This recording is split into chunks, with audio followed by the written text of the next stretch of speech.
Hello అండి. అందరికీ నమస్కారం. కృష్ణకుమార్ గారు నమస్తే మేడం. నమస్తే.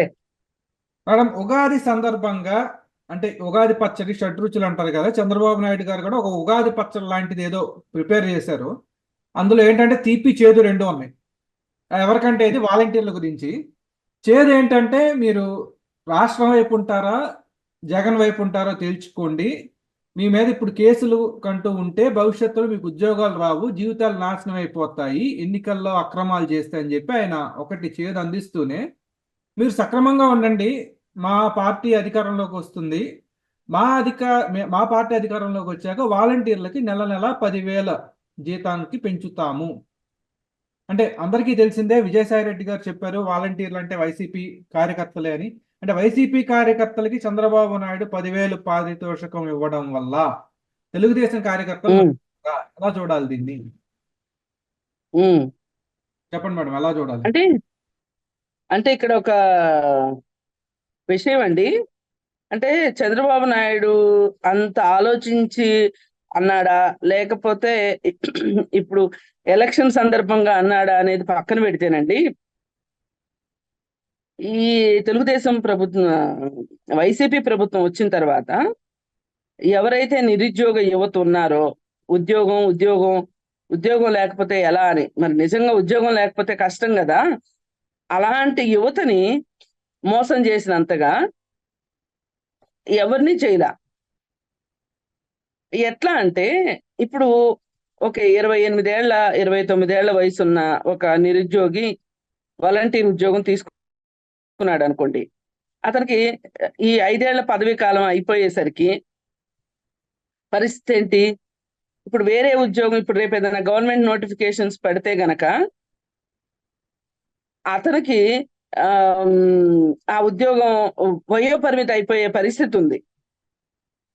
అయితే మరి ఇదేమన్నా ఒకవేళ పర్మనెంట్ చేశాడా ఈ ఉద్యోగాన్ని అంటే అది చేయలేదు. నిజంగా వాలంటీర్ని కూరలో కరివేపాకన్నా ఎంతో కొంత ఉపయోగపడుతుంది తప్పితే వాళ్ళని కూరలో కరివేపాకు అనే సామెత కూడా కుదరదు అసలు. అంత దారుణంగా మోసం చేశాడు.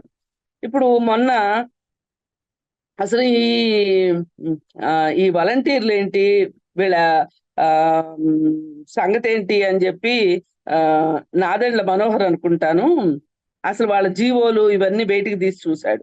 చూస్తే ఎంత దారుణం అంటే, మే 31 తోటి వాళ్ళకి ఆ ఏదైతే నియామక పత్రంలో సర్వీస్ నుంచి ఆ, అంటే మీ సర్వీస్ ఎంతకాలం ఉంటుంది అనే దానికి మే 31తో అయిపోతుంది. వీళ్ళు ఏం చేశాడు ఇప్పుడు జగన్మోహన్ రెడ్డి, నేను జూన్ 4వ తారీఖున మిమ్మల్ని మళ్ళీ నేను మీకు ఉద్యోగాలు ఇస్తాను అని చెప్పాడు. అంటే ఇది ఒక రకంగా ఎంత తాయలం అంటే, ఎంత అధికార దుర్వినియోగం అంటే, అసలు ఈ ఒక్క కారణంతో అతన్ని ఎన్నికల్లోంచి డిస్క్వాలిఫై కూడా చేయొచ్చు. ఇప్పుడు నిన్నటి దాకా నువ్వు పదవిలో ఉన్నావు, మరి నీకు మే 31తో అయిపోతుందని తెలిసినప్పుడు వాళ్ళకి నీకు ఎన్నికల కోడ్ వచ్చే లోపు వాళ్ళని నువ్వు జూన్ 4వ తారీఖు చేయదలుచుకుందేదో ఇప్పుడే చేయొచ్చు కదా. ఎందుకు వాళ్ళ జీవితాలతో ఆడుకున్నావు నువ్వు? ఒకప్పుడు నువ్వేం మాట్లాడావు? తెలుగు మీడియం ఇంగ్లీష్ మీడియం గొడవ వచ్చినప్పుడు చంద్రబాబు నాయుడు కొడుకు అయితేనేమో లండన్ లో చదువుకోవాలా, అమెరికాలో చదువుకోవాలా, ఫలానా వాళ్ళైతే అక్కడ చదువుకోవాలా, ఇక్కడ చదువుకోవాలా అని మాట్లాడావు. కరెక్టే, మంచి మాటే మాట్లాడావు. మరి ఇప్పుడేంటి? మరి ఇప్పుడు నీ పిల్లలు అయితేనేమో లండన్ లో ఒకళ్ళు, అమెరికాలో ఒకళ్ళు చదువుకుంటున్నారు. ఇక్కడ వాలంటీర్ ఉద్యోగాల కోసం అప్లై చేసుకున్న వాళ్ళని అసలు కట్టు బానిసల కింద చేసుకొని నీ ప్రభుత్వం ఏం చెప్తే అది, ఏం చేయమంటే అది చేపించుకున్నావు. సరే, ఆ వెట్టి చాకరీ పోనీ దాని నుంచి ఏమన్నా వాళ్ళకి ఒక భద్రత వచ్చిందా, ఉద్యోగ భద్రత అంటే అది రాలేదు.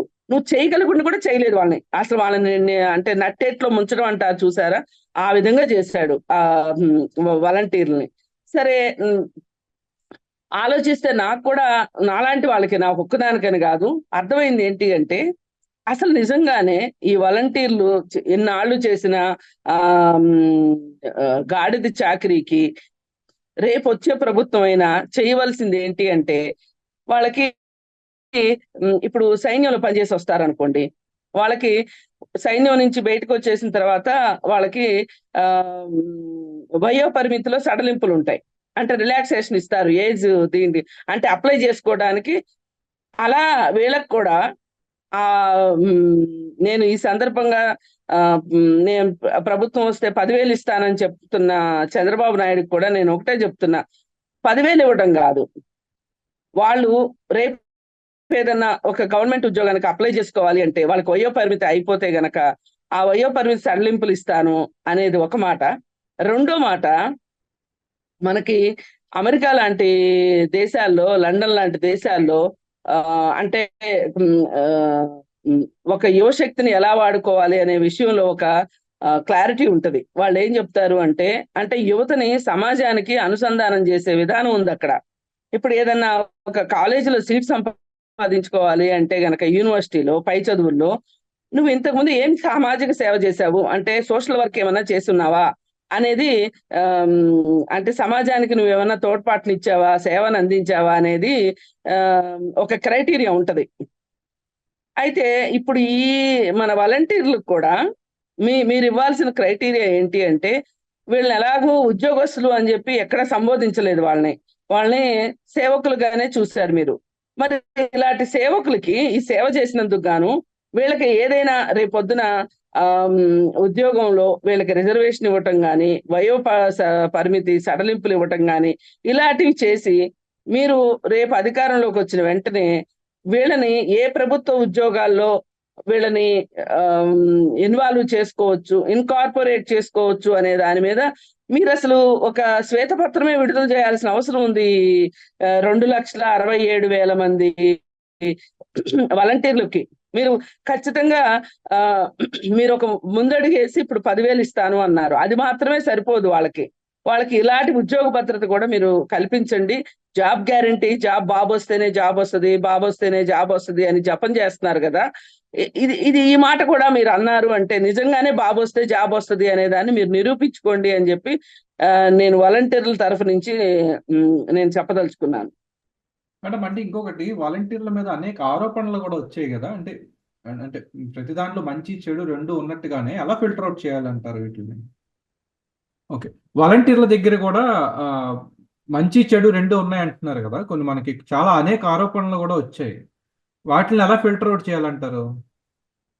ఏమండి, వాలంటీర్ల విషయంలో మనకి మంచి చెడు రెండు ఉన్నాయని ఆరోపణలు వింటున్నాం కదా, వాటిని ఎలా ఫిల్టర్ అవుట్ చేయాలంటారు మరి? ఇప్పుడు మంచి చెడు ఉన్న మాట వాస్తవేనండి. ఈ మంచి చెడుకి కూడా మంచి కంటే కూడా చెడే ఎక్కువ జరిగిందని నా ఉద్దేశం. అంటే ఎలా జరిగింది చెడు అంటే, జగన్ రెడ్డికి వాళ్ళొక గూఢచారులాగా, వాళ్ళొక తనకి సంబంధించి సేవలు అందించే వాళ్ళలాగా, అండ్ ప్రభుత్వ ఉద్యోగులు అయితే చెయ్యరేమో నేను చెప్పిన పనులన్నీ, వాళ్ళకి జాబ్ గ్యారంటీ ఉంటది కాబట్టి ఇప్పుడు వీళ్ళు నేను వాలంటీర్లుగా తీసుకున్నాను కాబట్టి వీళ్ళు చచ్చినట్టు నా మాట వింటారు అనే ఉద్దేశంతో వాళ్ళతోటి చేయించరాని పనులన్నీ చేయించాడు జగన్ రెడ్డి. అయితే అందుకోసమైనా సరే వచ్చే ప్రభుత్వం, నేను చెప్పదలుచుకుంది, విమర్శలు ఉన్నమాట వాస్తవం, మరి వాళ్ళు ఎందుకు అలాంటి పనులు చేయాల్సి వచ్చిందో ఆలోచించండి.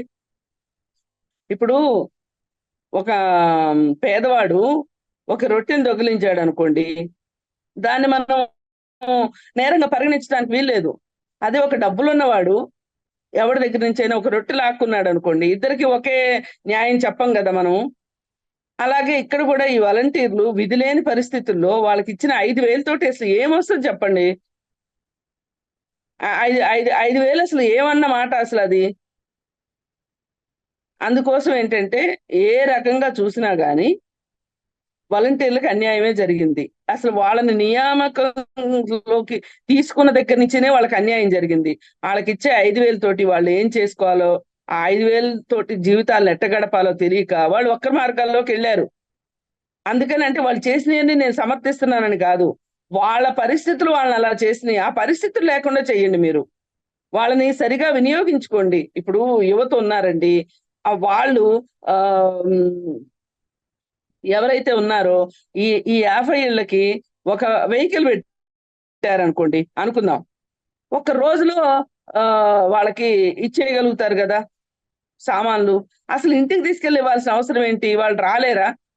రేషన్ తీసుకునే వాళ్ళు రేషన్ ఎవరు తీసుకుంటారు చెప్పండి? రేషన్ ఒక హక్కు, సౌకర్యం కాదు అది. మీరు హక్కులకి సౌకర్యాలకి మధ్యలో తేడా తెలియకుండా కావాలని మీరు హక్కుల్ని సౌకర్యాలని కలిపేసేసి ప్రజలు కూడా ఒక రకంగా కన్ఫ్యూజ్ చేస్తున్నారు, ప్రజలను కూడా మోసం చేస్తున్నారు. వాళ్ళ హక్కు అండి, వాళ్ళ హక్కును వాళ్ళు సాధించుకోవాలి. విద్య హక్కు, ఆరోగ్యం హక్కు, రేషన్ హక్కు, అలాగే ఇప్పుడు మనకి ఉన్నాయి కదా పెన్షన్స్ ఒక హక్కు. వాళ్ళు వచ్చి తీసుకుంటారు. సరే, బాగా వయసు అయిపోయిన వాళ్ళు ఉంటే, వాళ్ళ ఇంట్లో కూడా ఎవరు సాయం చేసే వాళ్ళు లేకపోతే వాళ్ళ పరిస్థితిని గమనించి, ఇప్పుడు ఓటు ఉందండి, మనం ప్రతి ఇంటికి వెళ్ళి ఓటు వేయించుకుంటున్నామా చెప్పండి? వాళ్ళే పోలింగ్ బూత్ వస్తున్నారు కదా, నడవలేని వాళ్ళని వీల్ చైర్ లో పెట్టి మరీ తీసుకొస్తున్నారు కదా. మరి అలాంటప్పుడు రేషన్ ఇంటికి తీసుకెళ్ళి ఇవ్వాల్సిన అవసరం ఏంటి? మనము అంటే నేను ప్రజలకు వ్యతిరేకంగా కాదు నేను మాట్లాడేది, అసలు ప్రజల్ని ఈ విధంగా వాళ్ళ హక్కుల్ని వాళ్ళు వినియోగించుకునేలాగా లేకుండా వాళ్ళని ఒక జీవోత్సవాల్లాగా, మన్నుదిన్న పాముల్లాగా ఉంచాల్సిన అవసరం ఏంటి అసలు? వాళ్ళు జీవం ఉన్న మనుషులు, వాళ్ళెందుకు ఇలా నిర్వీర్యం చేయాలి? అంటే నేనేదో మీకు చేసేస్తున్నాను అని మాయ చేయడం కోసం తప్పితే, ఇప్పుడు ఆయన నవరత్నాలు కావచ్చు, ఇట్లా ఏవైనా సరే ప్రజల్ని వాళ్ళ హక్కుల వైపు కాకుండా సౌకర్యాల వైపు మళ్లించడానికి మాత్రమే జగన్ రెడ్డి చూశాడు తప్పితే, మీకు ఇది హక్కు, ఇది నేను ఈ రోజు పరిపాలనలో ఉండొచ్చు, రేపు ఇంకొకళ్ళు రావచ్చు, ఇది మీ హక్కు అనే మాట ఎక్కడా లేదు. నేను మీకోసం చేస్తున్నా, నేను ఒక జగన్ రెడ్డినే కాదండి, ప్రతి రాజకీయ నాయకుడిని ఈ విషయంలో నేను చెప్పదలుచుకుంది ఏంటి అంటే, అసలు మీరు మీ ఇళ్లలో నుంచి, మీ ఆస్తుల్లో నుంచి తీసుకొచ్చి ఇచ్చినట్లు ఫీల్ అయిపోతున్నారు. నేను చేస్తా, నేను ఇస్తా. ఏమిది? అది ఎక్కడికి వెళ్తుంది సమాజం? అసలు ప్రజలు మీరు సర్వస్వతంత్రులుగా ఎందుకు చేయలేకపోతున్నారు? అలా చేస్తే మీ మాట వినరు, మీకు ఓటు వేయరు అనే ఉద్దేశంతో మీరు వాళ్ళని కట్టు బానిసల్లాగా మీ అధికారం కోసం వాళ్ళని వాడుకుంటున్నారు. ఇంతకంటే చెప్పటానికి లేదు. అందుకోసమే వాలంటీర్ వ్యవస్థకు సంబంధించి ఒక సమగ్రమైన, అంటే ఆ వ్యవస్థను ఉంచదలుచుకుంటే ఆ వ్యవస్థని సరిగా, ఇప్పుడు మనకి ఇది ఉందండి, అంగన్వాడీ వ్యవస్థ ఉంది. అంగన్వాడీ వ్యవస్థ ఎలా వచ్చింది మనకి? 1975 నుంచి మనకి ఈ అంగన్వాడీ వ్యవస్థ అనేది వచ్చింది. అది ఒక చట్టం ద్వారా వచ్చింది. ఆ ఎంప్లాయీస్ కి, అంటే వాళ్ళకు కూడా ఇచ్చేది తక్కువేననుకోండి జీతం, కానీ వాళ్ళకు ఒక గ్యారెంటీ ఉంది. ఏ ప్రభుత్వం వచ్చినా అంగన్వాడీ వ్యవస్థ ఉంటది. వాళ్ళు జీతాల కోసం వాళ్ళు పోరాడతారు, అది వేరే విషయం. జీతాలు తక్కువ కాబట్టి, వాళ్ళు చేసే పని ఎక్కువ కాబట్టి. అలా ఒక చట్టబద్ధత ఎందుకు కల్పించరు ఈ వాలంటీర్ వ్యవస్థకి? నిన్న 5 ఏళ్లలో ఏం చేశాడు జగన్ రెడ్డి? అసలు దానికి వాలంటీర్ వ్యవస్థ గురించి ఎందుకు సహేతుకంగా ఆలోచించలేదు? వాళ్ళకి చట్టబద్ధత ఎందుకు కల్పించలేదు?